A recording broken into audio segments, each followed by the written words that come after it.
What's going on, guys? Welcome to Rants Red Talk. This is where we normally go over a few things that you lot have been asking on Twitter.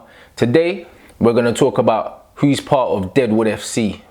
And Deadwood FC just means players that are surplus to requirements. They don't necessarily have to be shit players or players that we don't think are good. You lot just wanted to know, basically, if I was in charge, who would I keep? Who would I let go? So we're going to get into that. But before that, there's a couple things that need addressing. Paul fucking Ince, yeah, come out saying, and let's not get it twisted, it's sour grapes, innit? But man come out downplaying Ollie's contribution to United's performances so far. Man come out and said that him or Steve Bruce could have done as good a job. Let me tell you why that's bullshit. Man gave himself the nickname the Governor, cuz. That guy couldn't manage a fucking Tesco's Express, blood. Every club he's been at, he's been sacked within one season. He's a fucking donut. This guy chats shit to keep himself relevant. He can talk about he knows what it means to be at Manchester United. If that was the fucking case, man wouldn't have signed for Liverpool, innit? People seem to forget that. I don't even know why journalists are still giving this guy a platform to talk about Manchester United. As soon as he pulled on that Liverpool shirt, bruv, like, he was dead to man anyway. Dead pundit, probably fucking illiterate. He can't even speak, blood. Watch man when he's on there. And you know what's mad? Have you ever seen that guy wear a tie? He probably can't even do one the fucking plank. So yeah, big man ting, he's one of them sour ex-players that's always firing shots. So fuck him. And then there was another thing. Anyone that follows me on Twitter at Rants and Bants, make sure you follow that and like the vid, fam. Like that vid. Smash that like button. Yeah, Luke Shaw. A lot of people have been having indifferent opinions on the guy, innit? Like I said on the Flex and Rant show, I don't think he's shit. I just don't think he's good. What constitutes a good fullback in the modern day game? Because a lot of teams play with inverted wingers, as a fullback, you've got to be able to take your man down the outside and put in crosses. Luke Shaw can't do that, innit? He's a very negative player. Man blamed it on fucking Maureen before, but we're seeing under Ollie as well. When he gets down the wing, when's the last time he's put in a cross that's beat the first man? When? He gets down the wing, he passes the ball inside, and he doesn't make that overlapping run, bruv. I don't know if it's because he knows he's not quick enough to get back because he's lost a yard of pace, or if simply he ain't got it in his locker, mate. When's the last time you seen Luke Shaw pick up the ball, take his player down the outside and put crosses in? And then when I see a man say, oh, name players 23 and under that are better than Luke Shaw, first of all, forget the age, innit? Because there's different types of footballers. Wayne Rooney broke through at 16. By 25, Wayne Rooney had peaked, innit? And he was past his best. There's different types of footballers. You got late bloomers like Harry Kane compared to Marcus Rashford is a late bloomer. When Harry Kane was 21, he was at Leicester on loan and didn't have an England cap. Luke Shaw's been playing first team big man football since he was 16 years old. So at 23, he's a seasoned pro. Injuries or no injuries, he's been playing big man football for 6 years. Same goes for Jesse Lingard. He's a late bloomer. You can't compare late bloomers to men that have been playing first team football since they're 16. Luke Shaw is Jack Wilshere, blood. That's what he is. He's been at Manchester United for 5 years. He ain't given us fuck all, blood. All this potential man are talking about. If you've been first team, England international and that for 6 years, and man are still talking about potential, there's something wrong, cuz. Luke Shaw don't take man down the line. He don't cross. He don't run at players and dribble. And then defensively, he gets skinned down the outside enough, bruv. Like, he doesn't block the cross often enough. So, when man are saying that they see potential in Luke Shaw, like, Goldbridge is my guy. And we had banter on Twitter today. And he even said, listen, we're boys, innit? Me and Goldbridge are boys. We're not always going to agree. That don't mean there's no beef. Mark's my guy. But when he was like, oh, Luke Shaw's potential and that, and he said that before Maureen left the club, he saw Pogba as potential. Paul Pogba is not potential, fam. Let me tell you why. Paul Pogba's got 4 Scudettos, fam. 2 Coppa Italias, a League Cup, a Europa League, a FIFA World Cup, which he scored in the final and got man of the match, a FIFA Under-20s World Cup. Bruv, he was a team of the tournament, yeah, in the Under-17s Championship, team of the tournament in the Under-19s, Golden Ball in the Under-20s, Golden Boy in 2013, Serie A Team of the Year 3 times, FIFA World Cup Best Young Player in 2014, blood. Ballon d'Or nominated 3 times. FIFA 11. Bruv, this is not potential. This is a proven world-class player, blood. Proven. International accolades, individual accolades, and team accolades. This is a proven player. He was played as a fucking CDM under Maureen. He's a Ferrari and he was being driven like a bus. And he's just been let go. But even then, our win percentage without Pogba, compared to with Pogba, it was evident to see that he was a crucial player for the club. Luke Shaw's not a crucial player for the club. I could make an argument that we're a better team without him. So, man can't compare the criticism that Pogba was getting after a few games to criticising Luke Shaw. Man's been at the club for 5 years, done fuck all and got a brand new contract. If Luke Shaw was a foreign player, people would be calling him Deadwood, fam.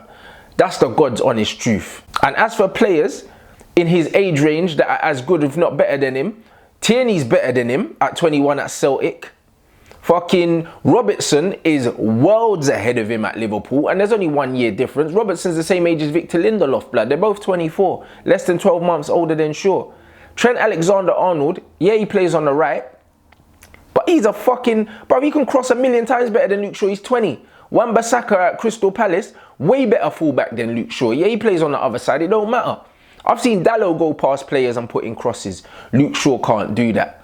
So, when man think that the criticism of Shaw's harsh, you look, let me know what Luke Shaw's strengths are in the comment section, bruv, because I'm yet to see any. And in the modern day game, if you're left-footed, especially as a fullback, you'll always get a game.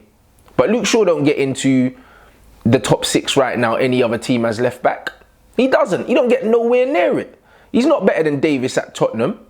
Do you know what I'm saying? So I really don't understand it. Other than the fact that he's English and he was the blue-eyed boy of English football at one time and hasn't lived up to the hype, I don't see the fuss around Luke Shaw. All right, peeps, let's get to the nitty fucking gritty now. Deadwood FC for me.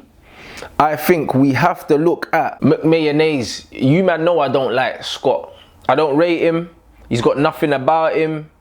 And I honestly believe, yeah, if Maureen wasn't in charge, he'll still be in the reserves. And we've got better reserve team players than him.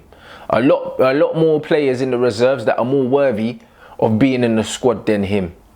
And when you look at like Andreas Pereira was struggling to get into the squad, match day squad, but McTominay was there. Big fucking problem. Then we got Valencia. If they painted that right side in black and white stripes, he still couldn't cross, bruv. He's fucking useless. Obviously, Marouane Fellaini, Deadwood.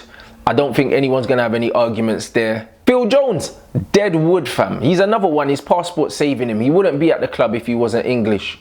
And my biggest fear is that with Mike Phelan and Michael Carrick there, they might be too close to him to tell him that he's not good enough and get rid of him, and we'll end up keeping him. But honestly, Phil Jones is trash. One matter for me, in the system that we play at Manchester United, this fluid attacking fast break, like there was a stat that in the game against Tottenham, we made more fast breaks in the first half, 7, than we did in that one match, than we did, I think, in a whole season under Mourinho. Or I think it was the whole time he was there. One matter doesn't suit that. So, as I said, he's a player I rate very, very highly, but for me, like, stylistically, he doesn't suit the way we want to play football. The same reason why we sold Ruud van Nistelrooy to facilitate the Ronaldo, Rooney, and then it was Carlos Tevez Trinity. I think that, I just can't see where he fits in. Like, he'll always be a good squad player, but I believe he's better than that, and I would move him on. Andreas Pereira, another player that I rate highly, but if I was in charge, if I wasn't going to play him, I'd probably move him on, because Pereira's not a DM, innit? He's not. Like, Maureen tried to turn him into one, but he's not one. I'd either play him in one of the attacking 3 positions, or he doesn't play. And for me, he doesn't have the pace to play there. So stylistically, again, he's another player that I think is mustard, but he just doesn't fit in. Romelu Lukaku, fam. I would fuck him right off, blood. I'd fuck him off. Like, he don't offer us nothing. Like, he's 250 grand a week tapping merchant. And at 26, he's not going to improve. Unless, like, he falls asleep and wakes up with a first touch, and a football brain, how to link play, he's done out here, innit, for us. Like, he's never going to be first team. Marcus Rashford is is our starting striker at the moment. I'd get Lukaku off the wage bill so I could increase Martial and De Gea's wages. And I'd get in another versatile attacking player. Someone like a Memphis, yeah. Even Werner at Leipzig, he's young, he's pacey. Do you know what I mean? I would get someone like that to replace him, and I'd have him maybe competing with Marcus Rashford just for a spot, because I think the intensity that Oli plays at, we're going to need to rotate Rashi, bruv. He's not going to be able to play every game, he'll get burnt out. So those are the men that are currently in the squad that I would definitely, like, if I was in charge, I would move them on and I would bring in reinforcements 100%. I think we need a right-sided player. I like the look of Nicolas Pepe, bruv. If you man don't know about Nicolas Pepe, yeah, just YouTube my man. Wavy player, wavy baller, pace, technique. He's left-footed.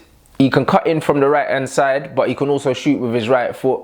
And he can assist as well. He's got the most goals and assists in Liga 1 at the moment, bruv.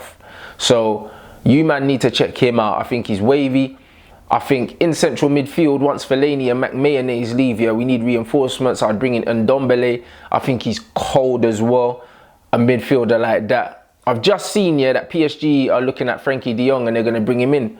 And I don't know how they're going to play him and Verratti, boy. Verratti's a Raiola player. I would maybe chat to Mino and say, yo, can we get Verratti? So I think we need to reinforce in the midfield. Matic, I'd keep him as a squad player, but I think Ander Herrera and Paul Pogba have to start, but I think Matic don't move the ball quick enough. And as a centre-back, I'd break the bank for Koulibaly, bruv. I would, innit? I would. With all the racism and all that bullshit he's been going through in Italy, I think it's a perfect time for him to leave, blood. If you put in the right money, then you get your man, innit? Sometimes, like, look at Liverpool, they paid 75 million for Van Dijk in Jan. Who pays that kind of money in January? But it's bared fruit, bruv, because between him and Alisson, they've changed Liverpool's fortunes. So for me, you just got to close your eyes and spend the peas, innit? I think those three players I would bring in, and then I'd be looking at other players. I'd be looking at a right back, killer. We've been linked with Wan-Bissaka at Crystal Palace. Great right full back, man. He's got pace, power. He's actually up there for the most tackles won at the moment in the Premier League from a full back. He takes his man on and he puts crosses in, bruv. He's better than Luke Shaw. And he's only 20 years old. He's English. He'll improve. He might cost a bit of money, but it's a long-term investment, bruv. So I think he's another one that I'd look to bring in as well. So that's 4 positions that I think we need to strengthen in. Delo can play left back and right back, so I don't think it's that urgent. We've still got Darmian that can play on both sides as well. We've got Marcus Rojo that can play left back and left centre back. He's a bit injury prone, but he's versatile. So all in all, like, I think that we have some decent players, but I don't think Deadwood FC is as big as man think it is. You lot let me know in the comments who you think that I missed out from Deadwood FC. Also, who would you bring in them attacking positions? Like, let me know what forward that you would bring in. I know a few men are going to say Icardi. I think I'm more inclined to go with someone that can play in a fast, fluid attacking formation instead of someone that needs us to play for them to get them goals. Who would you bring in on that right-hand side? Riyad Mahrez was my first choice, but obviously the Pagan let him go to City. Who are you looking at for a centre mid and also a right back? Let me know in the description, guys. Also, if you want to holler me with different things you want me to talk about, just send in your topics. Hashtag Rants Red Talk on Twitter. I'll click the hashtag, I'll check it out. And the good ones, man, will make a video for you. All right, guys, so make sure you like that video. Share the vid, drop your comments, all the good stuff. We'll be back here for the post-match reaction. Who have we got? I think it's Brighton at home. We'll be back here for the match reaction here. So let me know if there's any other things you'd want me to talk about. In the meantime, I'll fling that up for you. You know what it is. Keep it nice and interactive. And I'll catch you again. Peace.